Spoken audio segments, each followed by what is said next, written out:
Hi everyone, welcome. It's 2 p.m. Eastern and it's time for our self-leadership reading club. What is a self-leadership reading club? Well, the difference between a book club and a reading club is you don't have to buy the book. I'm going to simply read you a part of a chapter and we're going to discuss it.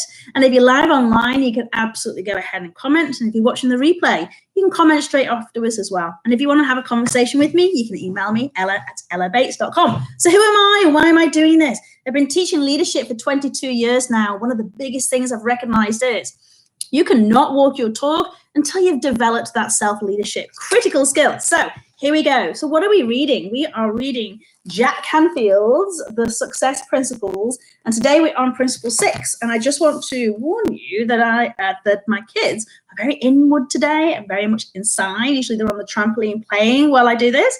So we may get interrupted or not. We're about to find out. We'll get to see my leadership skills if that happens. So, principle 6, becoming an inverse paranoid. I have never heard this before. I read or attended any of Jack Canfield's stuff. This is quite something. Really great quote here.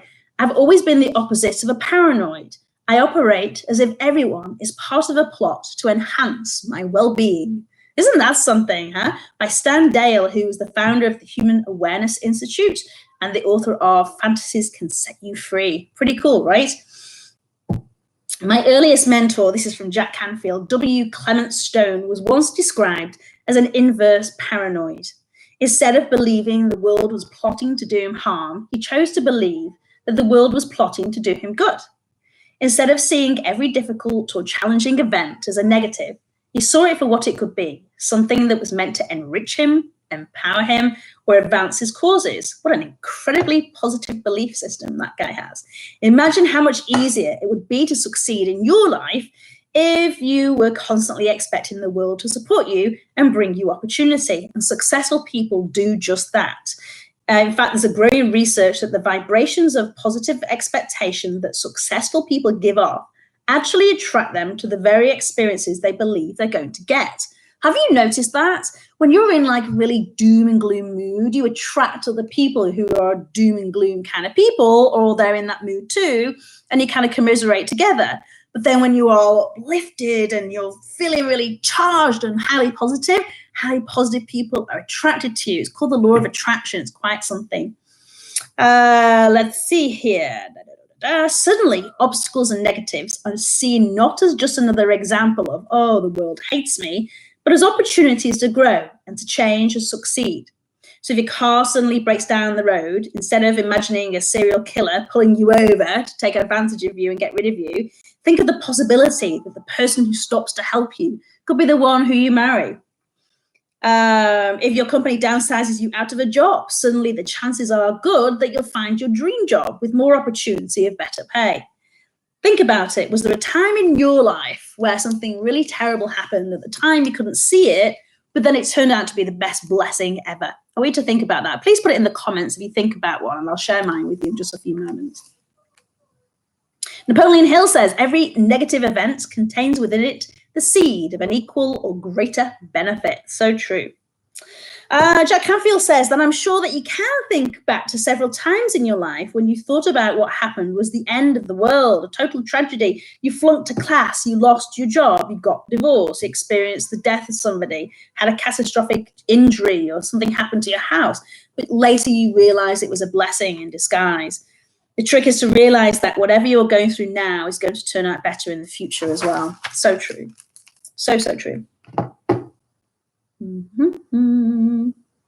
Look for the opportunity in everything. I'm just cutting out some of the fluff out of the book here. What if you two were to greet every single interaction in your life with the question, what's the potential opportunity that this is showing me?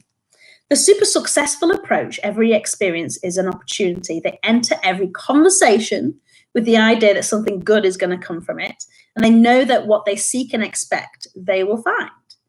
We spoke about it not yesterday, the day before. So episode 4, we go back to that, you weren't part of it. We talked about the reticular activating system. And what that means is if you tell your brain that you're actively looking for something, your brain just scans and constantly looks for those opportunities for you. And if you don't believe that to be true, it's a conscious awareness. So for example, the next time you go out driving and you say, I don't see too many cars that are brown out there and you have conscious awareness of brown cars, you're going to see them everywhere. Your reticular activating system is very, very strong. So it's going to start to look for opportunities. And that's how it comes out. It's not a miracle in the making. Your brain is just that smart.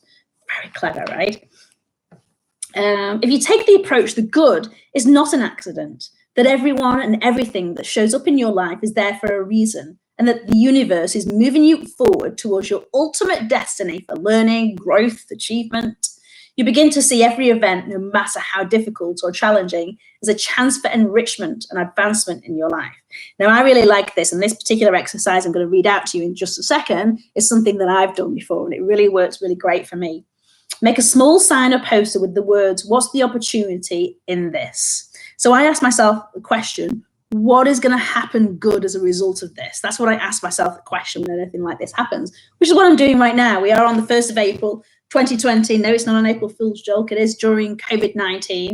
And right now, if you are sat at home and unfortunately, if you're not working, what is this an opportunity to do? Maybe this is an opportunity for you to learn the language you never had time to do. And then maybe after all this is over, you can apply for a job that requires that particular language that you've learned, right? Maybe you've always wanted to be a translator. Maybe you've always wanted to learn a skill. I had a friend message me this morning, no joke. And if you're watching this, yes, I am quoting you. There's actually learning to juggle. She's always wanted to learn. Why not, right? Growth culture, growth concept, growth mindsets, everything. Let's see here, another great story. Mark Victor Hansen, my partner and co-author on all the Chicken Soup for the Soul books, sees every encounter as an opportunity. He teaches everyone to say, I'd like to be your partner on that. I can see many ways to expand your idea, reach more people, sell more, and make more money. That's how he became my partner on the Chicken Soup books. Oh my goodness. If you haven't read any of his Chicken Soup for the Soul books, take a look. They're pretty awesome. We were having breakfast one day and he asked me, what are you up to? What are you excited about? And I told him that I had decided to take all the motivational and inspirational stories that I'd been using in my talks and put them into a book without all the other prescriptions for living that most self-help books contain. It would just be a book of stories that people could use in any way that they wanted. And after I described the book to him, he said, I want to be your partner on this book. I want to help you write this. I replied, but Mark, the book is already half written. Why would I let you be a partner at this stage? Well, a lot of the stories you tell, you learn from me. I have a lot more than you've ever even heard of. I know more great stories from lots of more great people, and I can help you market the book to people in places you've never even thought of. Now, as we continued to talk, I realized Mark would be a great asset to the project. He is the consummate salesperson, and his dynamic energy and tireless promotion style would be a huge plus. So we struck a deal. That one conversation has led to tens of millions of dollars. You see, when you approach every encounter as an opportunity, you treat it like it is. Mark saw my book project, and as he sees every project he encounters as an opportunity, and he approached the conversation from that perspective, the result has been a wonderful and profitable 12-year business relationship for both of us. I want to tell you something very, very quickly about that and about conversations and having that positive note. I've got a really great friend, Nicole, who I hope has watched this or is watching it maybe. Say hi if you are. And whenever things are exciting or things are really challenging, so we might have a really down day, for example, if I say, I'm just not feeling it today, she'll say, how can I help you with that? Or if I say, I'm really, really excited right now, what can I do for you? She will constantly knows how to ask the questions on how can she support me in my excitement and support me in my challenges. What can I do right now for you? Sometimes she'll say. So I found myself taking that. So thank you, Nicole, taking that and actioning it in my conversations. And sometimes you'll find this will either A, lead to a great opportunity, B, an opportunity to help somebody in need, because givers gain. That feeling that you get when you help someone else, and it might be, you know what, I just want you to listen to me. You know what, it'd be really helpful to brainstorm with someone else. You know what, I really appreciate you asking. Just knowing that someone is there for me is everything. There's so many plus points to having that positivity. There is an opportunity to help no matter how big or how small, in everything. And yes, it could be a great opportunity. They might even turn around and say, yeah, actually, I'm looking for partners. I'm looking for sponsors. I'm looking for some people to recruit to help me. And it might just be the job of your dreams that you're looking for.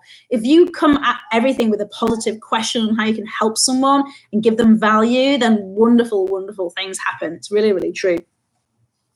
Right, so let's have a look at what we have written down for today.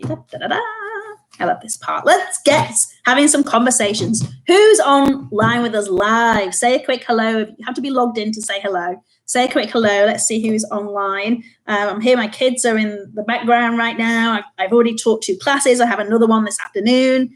Aren't we amazing people? How we can be super resourceful in this time. Crazy, crazy, crazy. So who's already heard of an inverse paranoid? I've never heard of this before. Isn't it beautiful? So the second that you feel anything that's anywhere near paranoia, go the opposite way. Oh no, what if I fall off my bike? What if I ride this bike and I go really, really fast and I learn how to do it with one-handed and have a really great time, right? There's a great phrase. I'll try and remember it. And it says, what if I fall? Yeah, but what if you fly? Right? Are you looking at things from a positive or a negative? Because you're going to attract more negative if you are negative, and you're going to attract more positive if you're positive. In a meeting, for example, if you're like, yeah, this is rubbish and it's not going to work, and oh, that's a terrible idea, and doom and gloom, do you think you're going to encourage other people to come up with some really great, exciting ideas? Chances are that's not going to happen. Whereas if you're like, right, there are some great minds in this room, who's going to give us some innovative and great creative ideas, right? People might think, I am pretty smart. Maybe I do have an idea. Encourage other people, encourage yourself at the same time. Let's have a look. The 2 side effects of thinking positive. You need to look at this. The side effects to everything, right? And I know some things come with bottles and have like 5 million things written on them, but there's a big side effects through thinking positive. A, is going to give you some internal happiness. It really, really is. And it's going to give you more to be grateful for. And we all know that gratitude is a great attitude to have. Because when we look at what we have got as opposed to what we haven't got, we're constantly living in more of an abundance lifestyle as opposed to a lack, right? We all have that one friend, right, who all constantly looks at, oh, I don't have this, so I don't have opportunity to... Sorry, I don't know that. Alexa's talking to me again. I should turn her off and do these live videos, right? It's going to bring you more happiness and more gratitude. Who doesn't want that? Stick your hands up. Yeah, no comments about that one, right? Find people. We talked about this in episode 3. Surround yourself with people who have the attitude that you want to maintain. So if you were to look right now at your main circle outside of your immediate family, because we know that family sometimes isn't always a choice. If we look at the main people that we spend the most time with, maybe they're peers, maybe they're chosen friends, maybe they're people in your community, but who are you spending the most time with? And are they really positive people, or are they really negative people? And by that I mean they see the doom in everything, or are they seeing the positive, and are they drawing out the best of you, and are you then able to give them the best of you? Because generally it's a 2-way street, right? If someone's really, really negative, eventually they're going to suck. Do you ever feel like that? The energy is sucked out of you by somebody, and then you go on to your next conversation really depleted, like a balloon, like someone's literally sucking the air out of you like a balloon. Look, this is a beautiful time right now. This is spring. Let's ignore everything that's happening right now. It is spring. It is a time to spring forward. Bring out the best version of you. Do all the best things that you want to. We can get outside. Hooray. For those watching live from other countries, I live in Canada where, we're pretty hibernated in the winter unless you're a skier or like to toboggan all the time, right? Snowshoeing, exactly. So, you get an opportunity to do that. Find the right people who have the right attitude and hang out with them, because it's the law of reciprocity. What's going to happen is, so if you hang around with people who, let's say you want to lose weight, for example, you hang around with people who overeat all the time, guess what you're going to do? If you want to go and hang around with people if you want to be athletic and really strong, go and hang out with people who are athletic and really strong. Spend time with them. And you might be thinking, Ella, I can't spend time with anyone right now. Yes, you can. Social media, we are so blessed right now to be able to be part of social media where we can go and connect with anyone at any time about anything. Find someone you admire on social media and message them and say, hey, I'd love to know more about what you do. Let's have a tea chat, a cup of tea with friends. Like the amount of people I'm having teas with or I'm learning so many great things from them. Go ahead and do that. I've had this week 3 tea conversations, and I've given them value and they've given me value. Look for the opportunity and everything. Remember, we talked about the self-fulfilling prophecy. If you constantly say, this always happens to me, it's just my luck, well, of course, you're going to get more of this luck, right? What you put out to the world, you're going to get out to the world. It's so true. Another great question to consider to ask yourself in these situations, whether it's something exciting or something that's extremely challenging, like losing a loved one, for example. As much as we want to ask the right questions, so we feel good about those questions. So, for example, when Jack Canfield talks about saying, what's the opportunity for me here? I rephrase it to how I like to learn, and I invite you to do the same thing. So I'll ask questions like, what can I learn from this? What is my learning? Now, anyone that does project management, you will know that to do a learning report, and we should really do the same thing after big events in our lives. So, for example, if you've got recently separated from somebody, sit down and reflect, get your journal out. What can I learn from this? What can I make sure I don't do again? What do I want to make sure I do continue to do? Because it's awesome, right? These are the things you should be looking at when even doing work projects. So let's say you've done a really great assignment at university, for example, and you submit it and it was really great. I've said it before and I'll say it again. Start, stop, continue. This is a great way of reflecting.